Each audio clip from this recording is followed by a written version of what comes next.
Atrito. Na aula de hoje, nós estamos entrando no capítulo 8 do livro de Estática, onde nós vamos estar abordando atrito.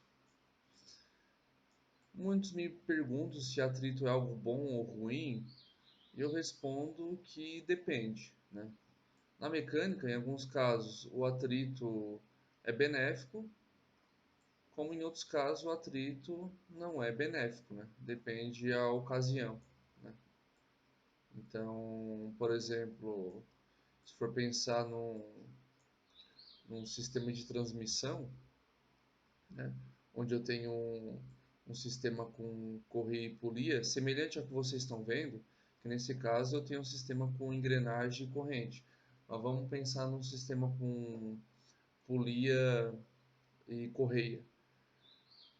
Quando eu estou transmitindo um movimento de rotação de uma polia para outra, utilizando correia, o atrito é desejável porque eu preciso esse contato, né, fazendo com que a correia transmita esse movimento de rotação, né. Outra ocasião seria a borracha utilizada num pneu de uma bicicleta ou numa motocicleta, onde nesse caso o atrito também é desejável. Em outros casos, o atrito não é desejável porque ele causa o desgaste, né? Como por exemplo em, em, em algum mecanismo, né?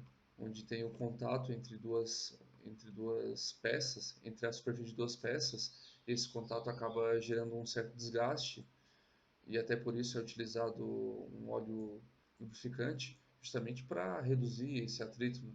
Então, seria uma ocasião onde o atrito não seria desejado. Então, depende, né? O atrito pode ser benéfico ou não, né? Dependendo o contexto.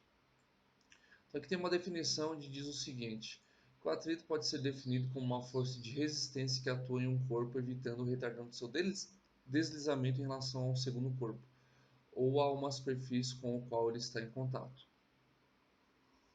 Ou seja, o atrito é uma força que atua na direção adjacente à superfície de contato entre dois corpos, porém no sentido oposto à direção, ao sentido do movimento.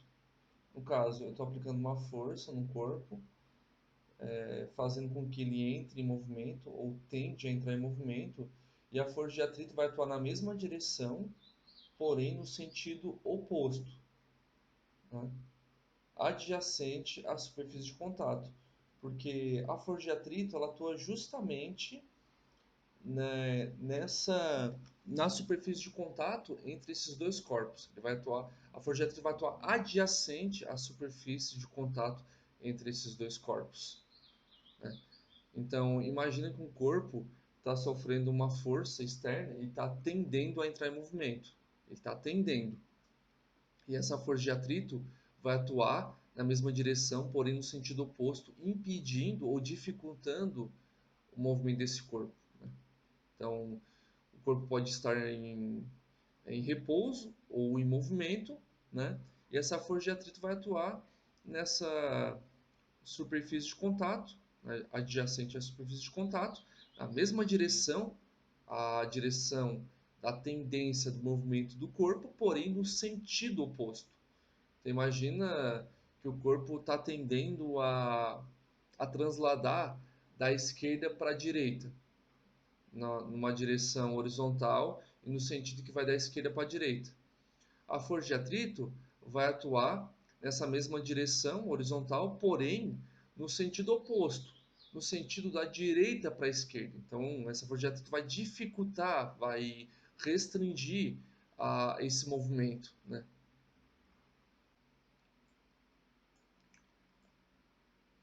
Então, o atrito ele pode ser classificado como atrito seco ou atrito fluido. O atrito fluido nós não vamos estar abordando é, nessa aula, porque isso vai ser visto com mais calma em mecânica dos fluidos ou em fenômenos de transporte, dependendo do curso que o aluno se encontra. E nessa disciplina, né, inclusive na aula de hoje, nós vamos estar abordando apenas o atrito seco, né, considerando componentes no estado sólido.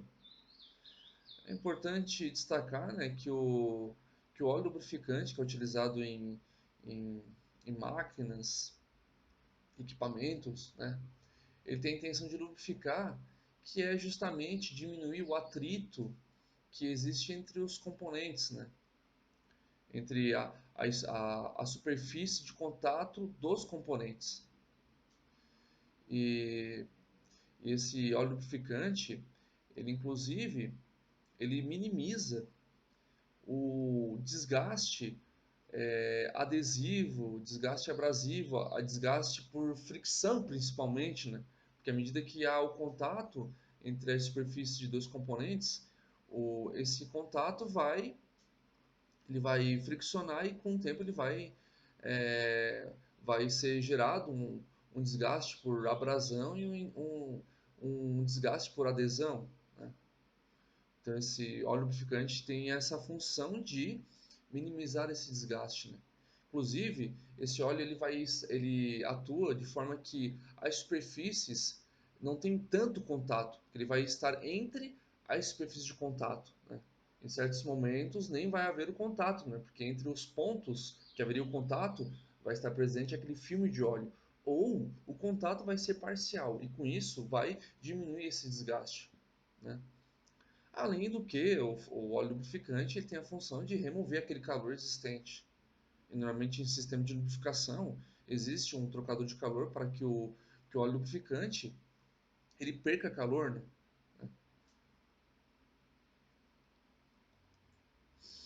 Então, para explicar melhor sobre essa questão do atrito, nós vamos ilustrar um pequeno bloco, né?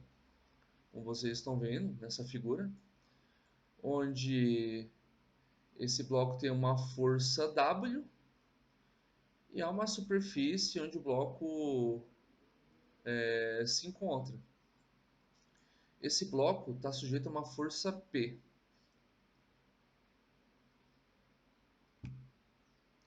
O que acontece? Acontece que é, vocês viram em Física A ou Física 1, dependendo do curso, que a força normal superfície de contato ela surge devido a forças externas presentes e também a força do próprio, a força peso do próprio corpo, né? Nesse caso, nós temos apenas a força do próprio corpo, né?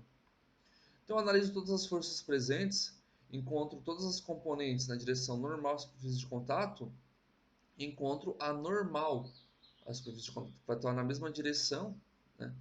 Porém no sentido oposto. E eu percebo que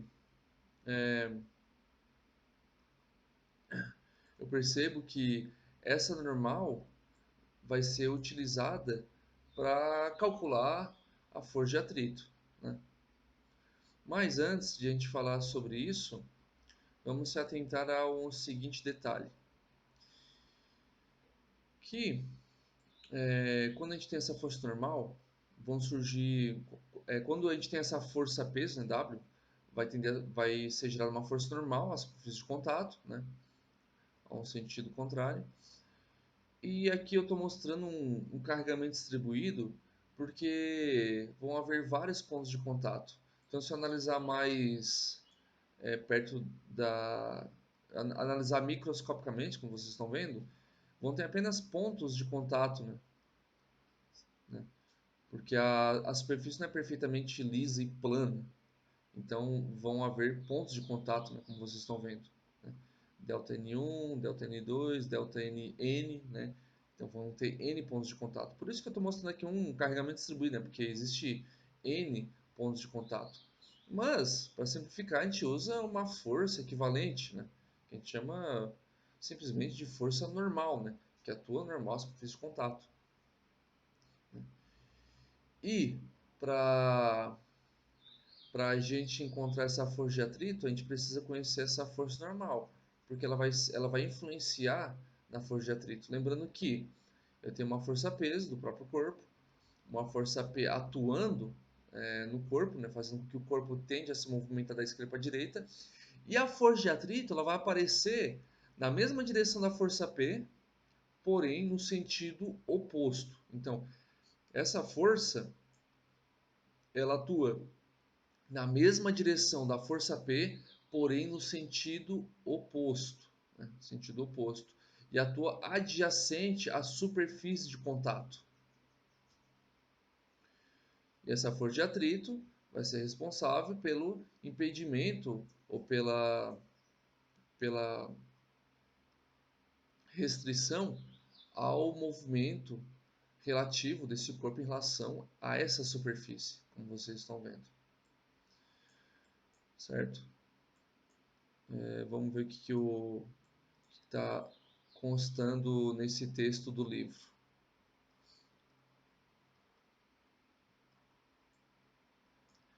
Então, nesse parágrafo, tudo que está descrito nós já comentamos, já foi destacado. Então, se o corpo está em equilíbrio, a força de atrito presente vai ser igual à força P, né? Se o corpo está em equilíbrio estático, né, onde o somatório de todas as forças obrigatoriamente tem que ser igual a zero, obviamente que a força de atrito atuante vai ser igual à força P, né? À medida que eu consiga fazer com que a força P seja superior à força de atrito máximo, aí eu desequilibro o sistema e faço com que o meu corpo entre em movimento. Então, se a força P for maior que a força de atrito máxima atuante adjacente à superfície de contato, eu faço com que o meu corpo entre em movimento e não passo a não estar mais em equilíbrio, né? Mas isso a gente vai falar um pouco mais à frente, né? Quando a gente entrar na quando nós estivermos abordando o atrito cinético, né? Então, nessa ocasião, né, que o corpo está em equilíbrio, a força P vai ser igual à força de atrito atuante na adjacente à superfície de contato. É justamente o que está sendo descrito nesse parágrafo, né? Com essa abordagem acerca do equilíbrio, né? Equilíbrio estático. Porque, como eu já comentei inúmeras vezes, quando há um equilíbrio estático de um corpo, significa que o somatório de todas as forças presentes em todas as direções obrigatoriamente são igual a zero, e também o somatório de todos os momentos presentes também serão igual a zero, para que haja esse equilíbrio estático. Não havendo uma translação, né, de forma acelerada, e também não havendo uma rotação em relação a algum ponto específico.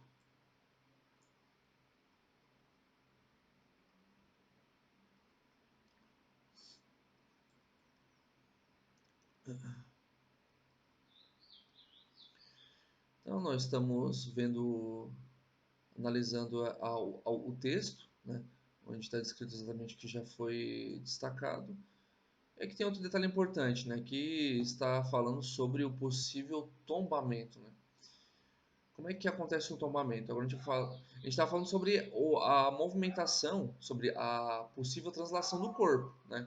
Então a gente estava analisando a força de atrito presente e a força P sendo aplicada, né? Estávamos pensando apenas nas duas. Porém, como agora nosso corpo tem dimensões e pode haver a rotação em relação a um determinado ponto, porque nós estamos tratando de um corpo rígido, onde os aspectos geométricos são consideráveis, nós vamos analisar um possível tombamento deste corpo, né? Como? Vejam bem, eu tenho uma força W, né, que é própria do peso do corpo. Eu tenho uma força P atuando. Essa força F é a força de atrito, né, que tende a impedir a movimentação do corpo, né, impedir a translação, né, ou dificultar a translação desse corpo, porque ela atua na direção da força P, porém em sentido oposto. E a força normal surge devido à presença de forças atuantes na direção normal à superfície de contato. Considerando o sistema cartesiano XY, onde a direção x corresponde à direção das abscissas e a direção y corresponde ao eixo das ordenadas, A força peso está na direção y, né? Considerando um sistema cartesiano xy. E a força normal também está na direção y, porém no sentido oposto, né? Havendo esse equilíbrio, né? Ou seja, nesse caso, o W e N serão iguais, né? Para que haja esse equilíbrio estático. Então, obrigatoriamente, quando eu somo ambas as forças, eu vou ter um valor zero, né? A W mais N vai ser igual a zero, porque eu estou tratando de um equilíbrio estático, né? E tem outro detalhe, que é a questão do deslocamento do ponto onde a normal está atuando. Como é que ocorre esse deslocamento? Por que a normal não está exatamente no meio do corpo? É esse ponto que eu vou falar com mais calma agora nesse momento, né? Então o que acontece? Você tem que pensar da seguinte forma: eu tenho a força W atuando, própria do peso do corpo, eu tenho uma força P. Essa força P vai tender a fazer com que o corpo gire no sentido horário.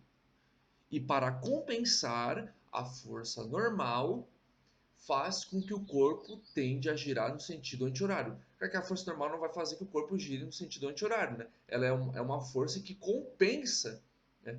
Ela gera um momento que compensa o momento que a força P gera, né? Então, a força P tende a gerar esse momento no sentido horário, e a força normal N, ela vai atuar de forma a compensar essa tendência de giro, né? Então, se a força P tende a causar um momento no sentido horário, a força N poderia tender a causar um momento no sentido anti-horário. Então, uma compensa a outra. Agora estou analisando os possíveis momentos, né? Os momentos que vão estar presentes no meu sistema. Os possíveis giros, né? O possível giro. Então, a força P ela pode causar o giro do corpo. Porém, essa força normal, atuante naquele ponto, ela vai compensar para que não haja esse giro. Por quê? Se eu estou tratando de um equilíbrio, o somatório dos momentos presentes, obrigatoriamente, tem que ser igual a zero. Logo, P vezes H vai ser igual a N vezes X, para que haja o equilíbrio estático, onde o somatório dos momentos seja igual a zero. Então tem um detalhe: se aumentar muito a força P ou aumentar muito a força H, o que vai acontecer? O meu X vai ter que aumentar também, né? O meu X vai aumentar se aumentar a força P, aumentar o H, né? Porque se aumentar o P, eu vou aumentar o momento de sentido horário. Se aumentar o H, eu também vou aumentar o momento de sentido horário.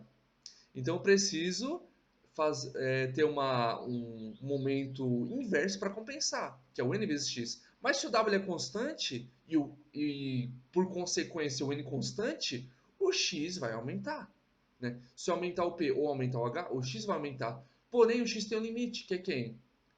A sobre 2, que é metade da largura desse corpo. Então, o limite para o tombamento é justamente x igual a A sobre 2, né? Então a eminência do tombamento vai ser x igual a A sobre 2. Então é esse tipo de análise que vocês vão fazer nos exercícios para averiguar se há o tombamento ou não do meu corpo. E além do tombamento, a gente vai averiguar o possível deslizamento. Como? Comparando a força F e a força P. Sendo que a força P é a força que está sendo aplicada e a força F é a força de atrito, né, presente. A força de atrito vai ser igual à força P. Porém, a força de atrito máximo é o máximo que eu posso aplicar para que não haja o deslizamento. Então, a iminência do deslizamento é baseada na força de atrito máximo. Então, eu tenho a normal. A normal. Com a normal, eu consigo calcular a força de atrito máxima, com base no coeficiente de atrito estático. Então, se eu pegar a normal, multiplicar pelo coeficiente de atrito estático, como vocês estão vendo na equação 8.1, e obter a força de atrito máxima, eu sei que a força máxima que eu posso aplicar é justamente a força de atrito máxima, para que não haja o deslizamento. Então, a iminência do deslizamento é justamente a força de atrito máxima, né? A força de atrito máxima é o valor da iminência. Por quê?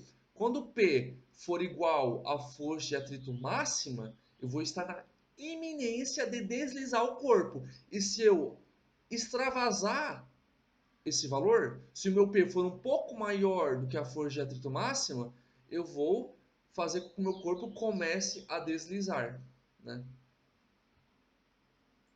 Então, esses dois tipos de análise nós vamos estar fazendo, né? Nos exemplos que eu vou estar mostrando a vocês.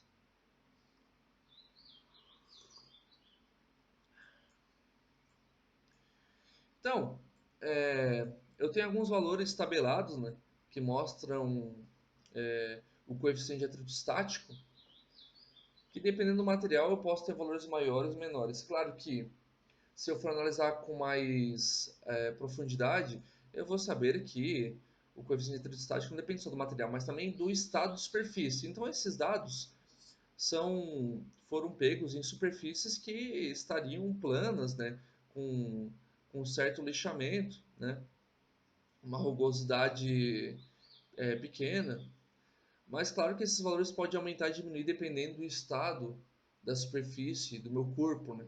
Porque dependendo do estado da superfície, o coeficiente de atrito pode ser maior ou menor, né? Claro que uma superfície perfeitamente polida vai tender a ter um coeficiente de atrito estático menor, né? E uma superfície muito rugosa, né? Com várias saliências, né? Com relevo é, é, um pouco acidentado, vai tender a ter um coeficiente de atrito estático maior, né? Então a superfície, o estado da superfície influencia muito.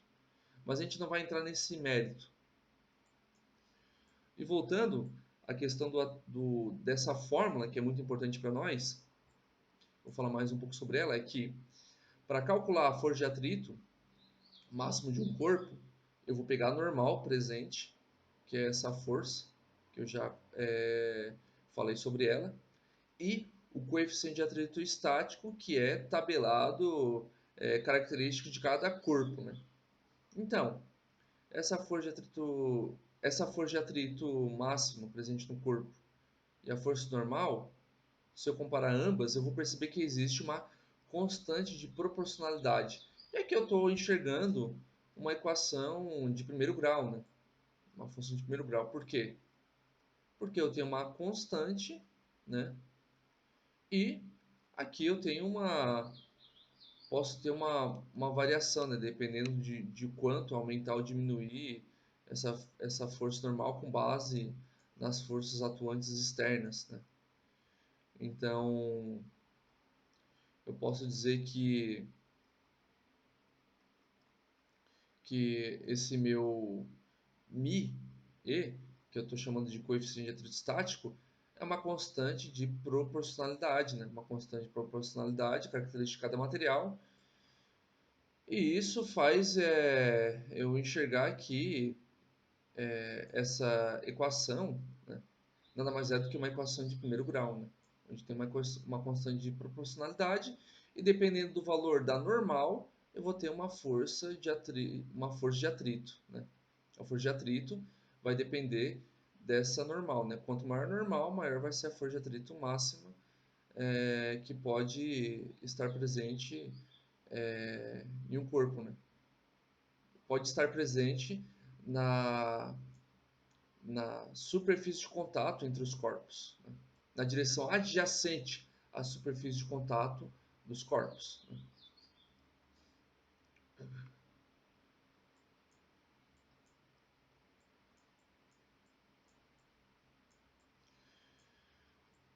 Então aqui eu já falei a respeito desse detalhe, né, que a iminência do movimento vai ser determinado com base na força de atrito máxima, né?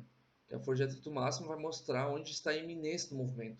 Porque se eu aplicar uma força que está abaixo da força de atrito, se eu aplicar uma força P abaixo da força de atrito estático máxima,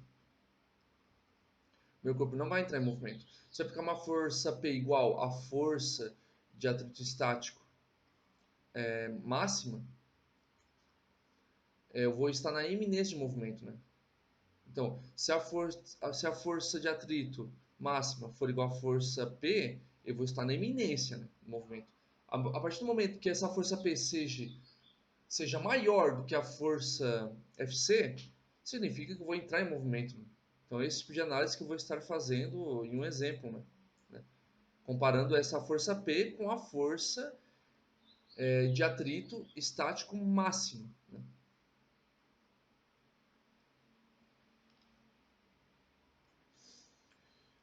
Então, eu já falei sobre isso, né, que se eu analisar microscopicamente, eu enxergo pontos, né, de contato entre ambas as superfícies, que novamente, né, eu estou mostrando a mesma equação. Na verdade, não é a mesma equação, mas é uma equação muito parecida, só que essa equação é referente ao atrito estático, e essa outra equação é referente ao atrito cinético, né? As equações têm um comportamento semelhante, porém uma é válida para o corpo em estado estático e outra é válida para o corpo em estado de movimento, né? E agora eu vou falar sobre ambos, né? Sobre ambos. O coeficiente de atrito estático, o coeficiente de atrito estático sempre vai ser maior que o coeficiente de atrito cinético. Se eu comparar o mesmo corpo, a mesma superfície, o mesmo estado, né?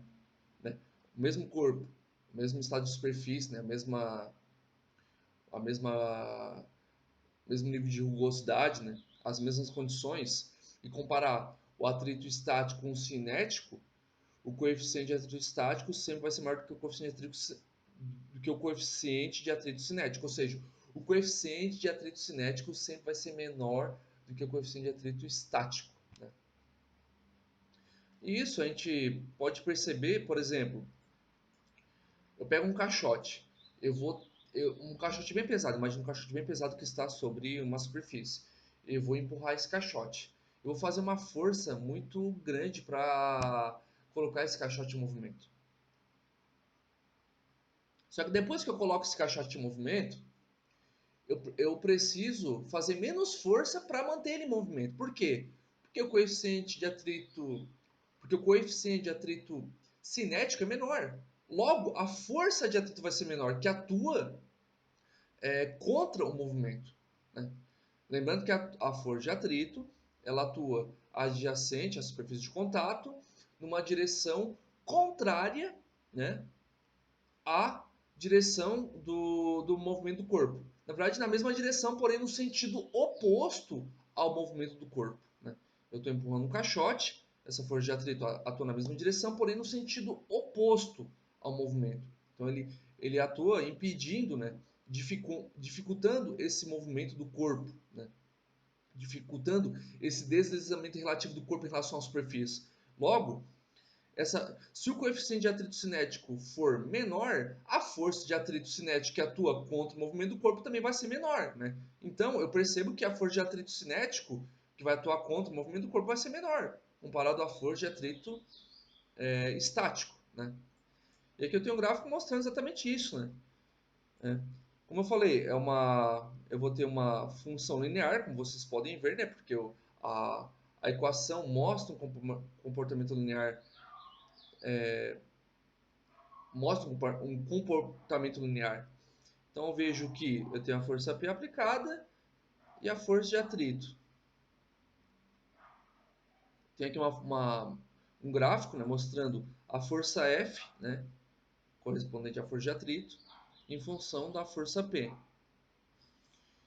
E, e aqui eu tenho o coeficiente de proporcionalidade mostrando justamente a inclinação dessa reta, né? Eu percebo que quando eu chegar a um ponto onde eu entro em movimento, ocorre esse declínio da força de atrito, ou seja, a força de atrito cinético, como ela é menor, isso é evidente no gráfico, em função desse declínio, né? Onde eu vou ter uma força contra o movimento menor, como eu já comentei, né? A força atuante contra o movimento do corpo vai ser menor quando eu entrar, é, quando eu estiver tratando, quando eu estiver utilizando a força de atrito cinético, né? Então, resumindo, considerando que o coeficiente de atrito cinético é menor do que o coeficiente de atrito estático, a força de atrito cinético é menor do que a força de atrito estático, né? A força de atrito cinética é menor do que a força de atrito estática, né, quando comparo ambas.